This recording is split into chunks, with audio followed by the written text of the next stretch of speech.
Bonjour, assalamu alaikum, bienvenue pour cette nouvelle émission de Halal ou Haram. Alors je suis compagnie avec Monsieur Omar Ahmed, assalamu alaikum. Wa alaykoum salam wa rahmatullahi wa barakatuh. Comment allez-vous? Ça va et vous-même? Écoutez, ça va très bien. Alors le thème d'aujourd'hui, le boycott. Plus précisément, on va parler du boycott envers Israël. Ma toute première question, est-ce qu'un musulman peut boycotter un pays? Est-ce qu'il peut pénaliser l'économie d'un pays? D'accord. Déjà, lorsqu'on parle de boycott, et en particulier du boycott d'Israël, il ne s'agit pas de boycotter des individus, mais c'est de boycotter un régime.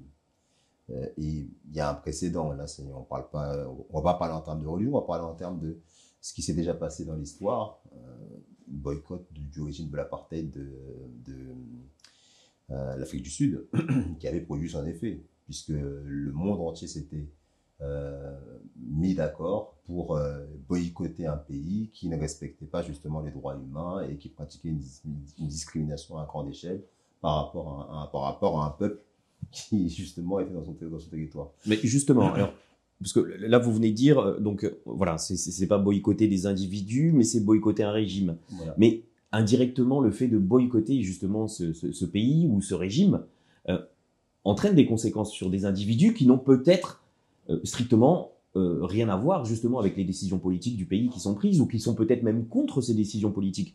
Donc du coup, est-ce que le musulman peut indirectement faire du mal à des personnes en fait qui n'ont rien fait, qui sont innocentes? Le but de la manœuvre, c'est comme ce verset justement qui parle juste d'un cas concret, c'est le cas de pays qui sont en guerre. Lorsque vous avez deux pays qui sont en guerre, la communauté internationale, en termes islamiques du terme, selon les principes islamiques, devrait faire en sorte que le pays qui est agresseur soit ramené à la raison. Et pour ramener à la raison, en islam, il y a l'exhortation, donc les conseils, la négociation. Si ça ne marche pas, la majorité, donc le nombre, devra faire en sorte de mettre une telle pression sur le pays qui agit de manière injuste pour que ce pays se rétracte et que la justice soit rétablie. C'est le principe. Donc la punition, cet exemple vous montre que la punition en islam, elle a un but. Elle a un but de réforme. Quand vous parlez de pression, excusez-moi, je vous coupe, mais quand vous parlez de pression, est-ce qu'on peut assimiler le boycott à une pression? C'est ça que vous êtes en train de nous dire? Tout à fait. Ça veut dire que en mettant la pression sur un pays, et surtout quand cette pression, elle est concertée, elle est organisée et qu'elle est efficace surtout, eh bien ça fait réfléchir les dirigeants politiques de ce pays. Qu'à un moment donné, ils vont pas, s'ils sont élus par leur peuple, c'est dans l'intérêt de leur peuple. Et s'ils se rendent compte que leur manière d'agir, leur manière de gérer la cité de leur nation est condamnée à l'extérieur et à l'unanimité, et bien à un moment donné, ils sont pas suicidaires et ils sont obligés de se rétracter, ce qui s'est passé en Afrique du Sud. Maintenant, en ce qui concerne le boycott par rapport à Israël, il y a des initiatives qui sont prises de part et d'autre à titre privé, mais en réalité, ça n'a pas de grand effet sur l'économie même d'Israël, ce qui ne va pas les pousser justement à radicalement changer leur manière d'agir vis-à-vis justement de la Palestine notamment.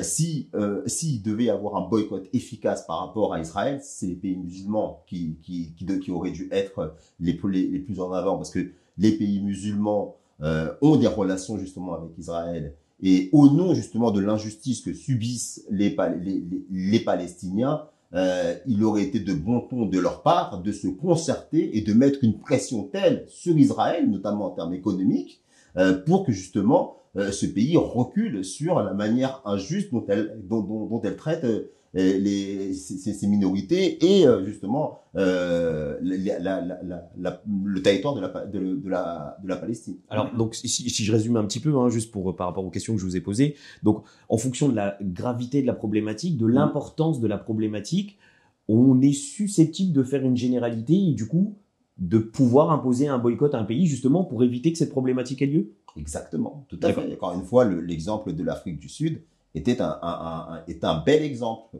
Rappelez-vous comment ça s'est passé à l'époque lorsque Nelson Mandela a réagi politiquement d'abord, en essayant d'aller sur le terrain juridique pour faire valoir les droits des Sud-Africains, des Noirs sud-africains tout particulièrement. ben, il n'a pas été entendu. Ensuite, il a opté pour la lutte armée et il s'est rendu compte très rapidement que c'était contre-productif puisque ça ne faisait qu'empirer. Et il a été mis en prison d'ailleurs, et c'est en prison qu'il a réalisé que la violence n'allait pas être la solution pour régler le problème.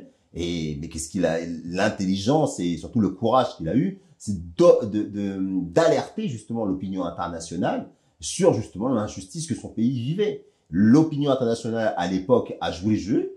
Elle a été en conformité avec les valeurs qu'elle prétend défendre. Et grâce justement à cette pression unanime de tous les pays du monde entier, ce régime injuste et infâme a été aboli.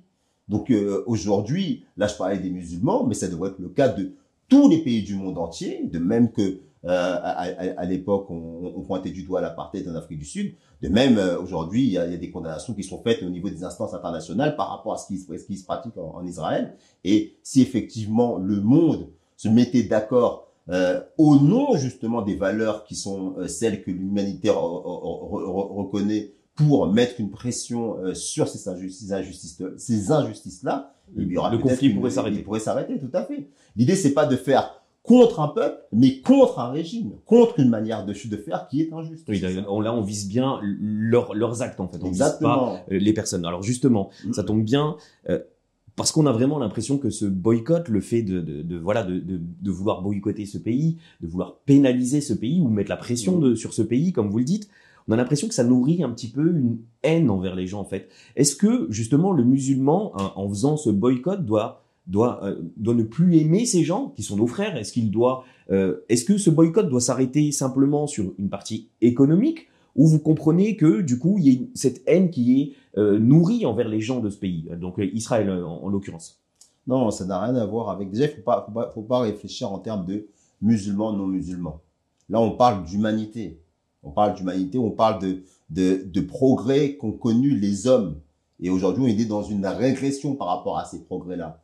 On a l'impression qu'on est face justement à des êtres humains à qui on nie justement leur humanité, on nie leur dignité, qu'on appelle de manière très prude des dommages collatéraux. Non, ce ne sont pas des dommages collatéraux, ce sont des êtres humains, ce sont des êtres vivants, ce sont des femmes, ce sont des enfants, ce sont des vieillards, ce sont des hommes qui sont là en train de souffrir, en train de se faire bombarder. Et par rapport à cette situation qui est quand même inadmissible, surtout au XXIe siècle, la moindre des choses serait justement de s'unir pour dire non, ce n'est pas normal, on ne doit pas faire cela. Les êtres humains ont des droits indépendamment de leur race, de leur religion, de leur couleur de peau. L'homme d'abord, l'humanité d'abord. Voilà, donc il faut pas nourrir cette espèce de guéguerre ou ce qu'on veut nous montre un petit peu dans les médias c'est la population juive contre la population musulmane. Et là, on parle vraiment d'êtres humains qui sont en guerre et qui sont et c'est d'autant plus vrai que parmi la communauté juive, et il y en a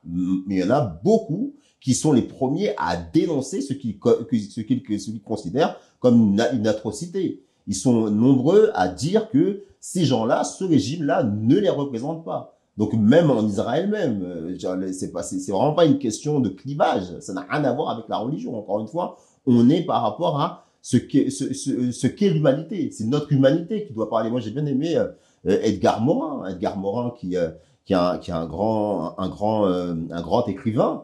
Juif d'ailleurs, et qui dénonce en fait ce qui se passe actuellement et qui appelle les hommes à revenir à leur humanité, à leur humanité encore une fois. C'est vraiment le point. Et je pourrais citer d'autres grands noms qui n'ont rien à voir avec l'islam et qui dénoncent ce qui se passe actuellement sur un plan strictement humain. C'est de ça dont il s'agit. Et ce qui est malheureux, c'est que à chaque fois qu'on va essayer de revenir sur ce qui nous est commun, on va rentrer dans les clivages pour éviter de mettre la réalité sur la table.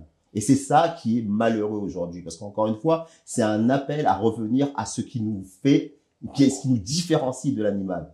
Aujourd'hui, on est pire que des animaux en agissant comme cela. Et tout être humain noble, qui se considère comme un être humain, ne peut rester insensible et ne peut cautionner une telle anarchie, une telle monstruosité. Et encore une fois, dire cela, c'est pas dire contre une communauté, c'est dire cela contre des gens qui ont décidé de laisser éclater la part la plus sombre qu'il y a dans les êtres humains. Bah écoutez, merci beaucoup. en espérant que ces deux peuples vivront en paix très bientôt. À très bientôt, Inch'Allah. Assalamu alaikum. Wa alaykoum salam.